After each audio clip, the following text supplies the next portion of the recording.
nós temos que capacitar todos, não é isso? Deus nos deu condições para isso. Meus amados irmãos em Cristo Jesus, hoje nós vamos continuar a falar sobre o tema A Graça de Deus Curadora, parte 2. Um tema que nós iniciamos no domingo passado e vamos concluir hoje. Então, o texto básico encontra-se em Salmos 147, versículo 3. Enquanto você abre a sua Bíblia, eu quero mais uma vez agradecer a Deus pelas ovelhas que Ele me deu para pastorear, com a responsabilidade de ensiná-las a crescer na graça e no conhecimento de nosso Senhor Jesus Cristo, e ensinar a viver por fé, porque a palavra diz: o justo viverá por fé. Quero também estender este agradecimento aos internautas que nos assistem através do arquivo em nosso site www.cristoviveflorianópolis.com.br, e aos visitantes que nos honram mais uma vez com sua presença, dizer-lhes: vocês são as ovelhas conectadas, das que Ele mesmo trouxe a este ministério para ser pastoreada por nós. A Deus toda a honra e toda a glória pela vossa vida. Amém? Salmo 147, versículo 3. Vamos ver o que diz a palavra de Deus. Diz assim: sara-os de coração quebrantado e lhes pensa as feridas. Que esta palavra abençoe os vossos corações. Oremos a Deus. Senhor Jesus, meu querido Pai, meu Pai amado e Pai bendito, Tu és o Senhor, Rei de Reis. Em Tua casa, Tua palavra diz que há provisão. Há provisão para as nossas vidas. Há também pão fresco, que é a Tua palavra. Sim, o azeite que há é para, sim, dar alegria às nossas vidas espirituais. Aqui estou, Pai, como um pregador, a semear a Tua palavra. E eu te peço, Pai, que esta palavra caia em corações férteis, em terras férteis, que ela haverá de dar, sim, semente a 30, a 60, a 100 por um delas. Oh, meu Pai, eu coloco hoje, neste momento, a minha mente cativo, sim, à Tua obediência, Pai. E te peço, faças fluir através do meu lábio, minhas cordas vocais sadias, sim, ó Pai. Sabedoria vinda do trono, do Teu trono, para que eu possa trazer aquilo que Tu queres à Tua igreja, Pai. Sim, nós aqui estamos como semeador da Tua palavra, e esta palavra jamais voltará vazia. Ela encontrará resposta em corações sedentos, Pai. Ela encontrará, sim, refúgio e sabedoria constante, para que isto venha dar frutos e mais frutos, Pai. Em nome de Jesus. E todo aquele que receba, diga amém, amém e amém. Glória a Deus. Meus filhos, na fé, selo do meu bispado, meus irmãos em Cristo, eleitos segundo a presciência de Deus, vocês são mais do que vencedores em Cristo Jesus. Amém. Vocês foram escolhidos por Ele desde antes da fundação do mundo. Amém. Na presciência de Deus, você já era amado do Senhor. E isto me traz verdadeiramente regozijo em meu espírito, ao saber que eu já era amado de meu Jesus, de nosso Senhor Jesus Cristo. Ao saber que você já é uma pedra preciosa para Jesus. Você é um escolhido por Ele. Você é a menina dos olhos de nosso Senhor Jesus Cristo. Esses adjetivos colocados são adjetivos qualitativos que Deus nos dá. Nós temos que saber como tirar isso da Bíblia para as nossas vidas. Deus não é um castigador. Deus não é déspota. Ele é um Deus misericordioso. Se Ele é misericordioso e Ele nos escolheu desde antes da fundação do mundo, nós temos que ter então uma classe diferenciada entre todos aqueles que são crentes, é claro, em Jesus Cristo. O chamado do ministério Cristo Vive é o de estudar a palavra da sã doutrina da graça de Deus.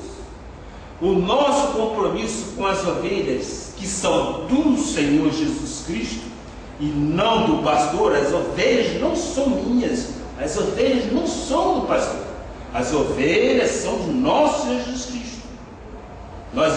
Nós estamos aqui na incumbência de ensinar a crescer, conforme diz, na sã doutrina da graça de Deus e trazer revelação dos mistérios que antes estiveram ocultos e aprove Deus revelar aos santos que somos nós, os eleitos do Senhor.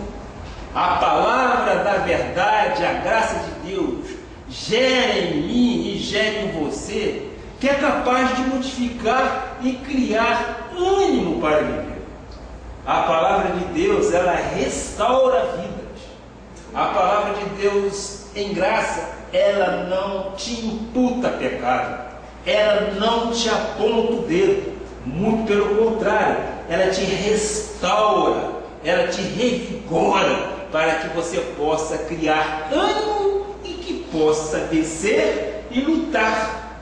Porque na vida, nós temos e passamos por aflições, mas nós temos que ter o bom ânimo que o nosso Senhor Jesus Cristo disse. Se nós não tivermos o bom ânimo, nós não venceremos as batalhas que ela nos impõe no dia a dia. Mas, com um ânimo dobre, que é o ânimo que o nosso Senhor Jesus Cristo nos dá, nós venceremos todas as batalhas. Ainda quero reportar a vida de Davi. Qual é o caráter, qual foi exatamente, ou quais foram as batalhas? Todas elas vencidas em vitória. Por quê? Porque Deus cuida verdadeiramente de nós. Agora, o que temos que saber e temos que ter no nosso alforje é que Ele é fiel. Nós não podemos nunca duvidar da dignidade dele para conosco. Ele é o Deus de amor. Ele é o Deus que cuida de nós. Então, as mensagens pregadas no altar da igreja ajudam a você a se tornar uma pessoa maior, uma pessoa melhor, uma pessoa mais forte, uma pessoa de mente renovada. O que você aprendeu do mundo, você tem que tentar esquecer neste exato momento, porque você está sendo alicerçado sobre a graça de Deus. Esta genuína palavra. Estás aprendendo a não viver inquieto, a não viver com medo, a não viver com temores, invejas, coisas que são, na realidade, obras da carne, que nós sabemos que esta carne para nada aproveita, não é verdade? Então, estas coisas se transformam em peso na vida de um homem. Sim, e o peso de ontem, somados ao peso de hoje e de amanhã, levará a sua vida a se tornar insuportável. Nós sabemos que a nossa carne para nada aproveita, e por isso, como você sabe que o Espírito está perfeito por um único sacrifício que foi de Cristo. E nada pode ser arrebatado, ou arredado, ou desfeito. A carne tenta te humilhar. A carne quer fazer em ti aquilo que a Bíblia diz que não podes mais viver, que são as humilhações e as amarguras que a própria carne provoca. A carne gosta muito de criar no homem de Deus uma imagem negativa, uma dependência. A carne quer nos envergonhar. Isto ela consegue fazer deixando mentiras do Satanás, do inimigo, deixando sofisma e altivez e fortaleza se instalarem na mente, que é o território que comanda exatamente todas as nossas atitudes, gerando problemas emocionais, até mesmo, por que não dizer, sérios. Portanto, quando iniciamos esses estudos no domingo passado, começamos a entender como a graça de Deus nos cura, nos livrando dos traumas e curando as feridas ainda doídas ao longo da vida. Somente a graça de Deus nos ensina como curar esses traumas, porque na lei, infelizmente, é de imputação, a lei é de condenação, mas a graça de Deus nos ajuda a livrar os pensamentos negativos. Hoje vamos então aprender, dissecando em 5 pontos este tema tão importante para a vida humana, que tem a cura para os corações sofridos, corações com feridas emocionais ainda não cicatrizadas. Somente pela graça, e é desta forma que eu vejo, podemos ver isto se tornar realidade nesta noite. Eu disse que nos meus 26 anos de vida espiritual, eu posso notar que quase todas as pessoas têm problemas circunstanciais, têm feridas emocionais, chegando a passar por depressões, angústias e conflitos. O próprio Jesus disse: no mundo podeis passar por aflição, mas tende bom ânimo, porque eu venci o mundo. Nós podemos ver através desta citação que ele nos deixou uma palavra de encorajamento. Tende bom ânimo. Esta é uma palavra que nos tira de uma inércia muito grande e nos coloca de forma sobremaneira, com bastante coragem de lutar, porque ele diz: tem de bom ânimo. Nós temos que ter bom ânimo. Se nós não tivermos esse bom ânimo, nós não vamos vencer. Dissemos naquela ocasião que grande parte das doenças tem origens somáticas. A pessoa primeiramente a produz na sua mente e nos seus pensamentos, até chegar a uma decisão muitas das vezes catastrófica, que a leva inclusive muitas das vezes ao suicídio.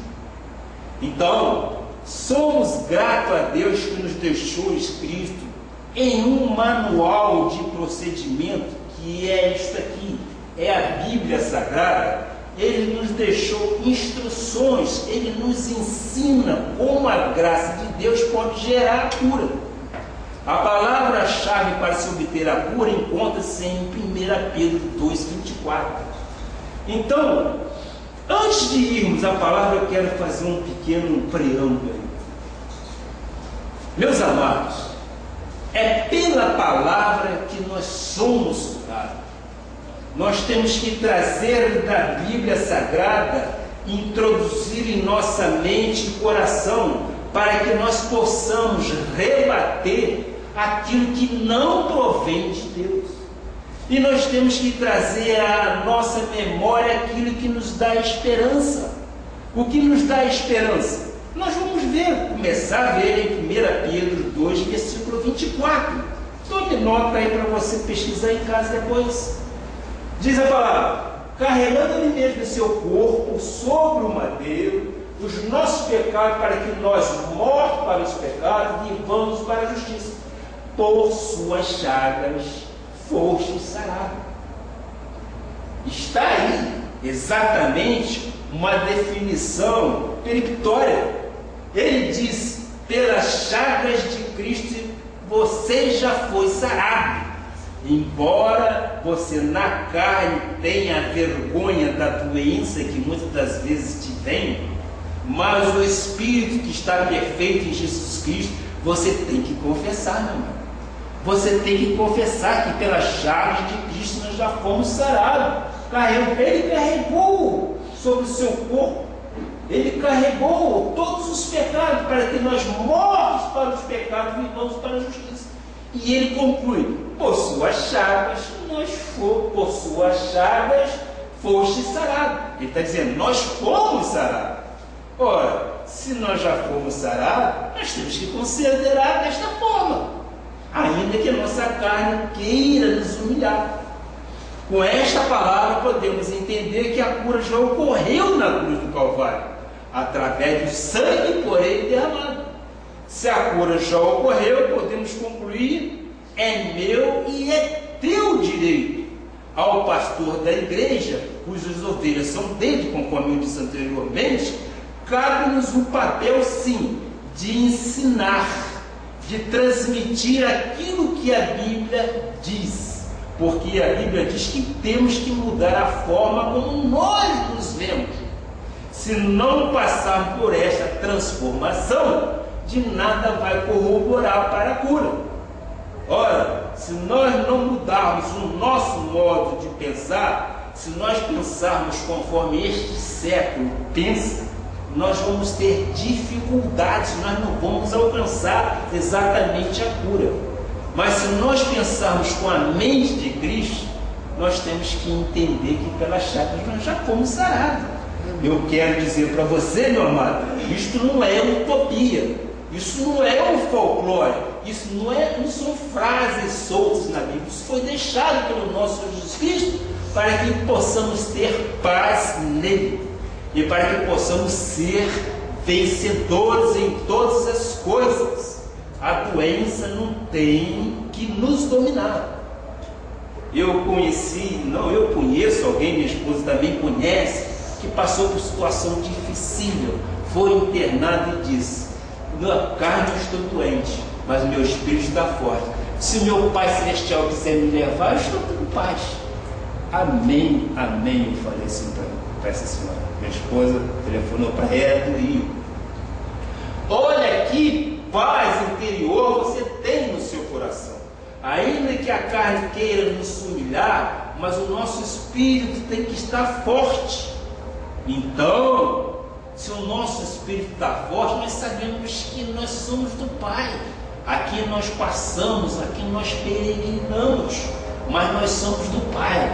E o dia que nós vamos também com alegria no Espírito do Senhor.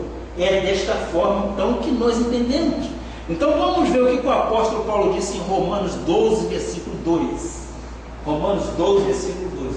Ele: não vos conformeis com este século. A gente está falando isso aí de referendo, vamos dizer assim, de uma forma peremptória. Nós estamos falando: ele não vos conformeis com este século. Quem diz não sou eu, é o apóstolo Paulo que está dizendo aos romanos. Mas transformai-vos depende de nós, é nós que temos que passar por essa transformação. Se nós não quisermos passar por tais transformações, nada vai nos acontecer, nada pode corroborar. Mas ele diz: transformai-vos. Nós é que temos que nos transformar pela renovação da vossa mente, ou seja, da nossa mente, para que experimenteis, olha só, qual seja a boa, agradável e perfeita vontade de Deus. O nosso Deus é misericordioso, o nosso Deus tem boa, o nosso Deus tem agradável e perfeita vontade a nosso respeito. Nós não podemos aceitar o que o mundo diz, meus amados. Então, se eu penso de outra forma, e não da forma como o mundo pensa, mas tendo minha mente transformada pela renovação do Espírito de Deus, encontramos o rumo norte, encontramos então um porto seguro para a cura de minhas feridas, muitas das vezes emocionais, saindo então das doenças e enfermidades, pensando como Cristo pensa, transformai-vos. Somos nós que devemos fazer essa transformação, a começar pela mente. É na mente que se instala tudo quanto é sofisma e altivez, se levanta. É na mente que se forma, mas se nós rechaçarmos isso de nossas mentes, nós já demos o primeiro passo. O grande sábio Salomão ensinou a igreja dizendo: porque como imagina em sua alma, assim ele é. Eu tenho que me imaginar que pelas chagas de Cristo, eu e você já fomos sarados. Você recebe essa palavra? Amém? Eu tenho que me imaginar desta forma, que pelas chagas de Cristo, eu já fui sarado. Você já foi sarado. Temos que viver o que diz a palavra, porque ela não falha, ela não volta vazia. Isto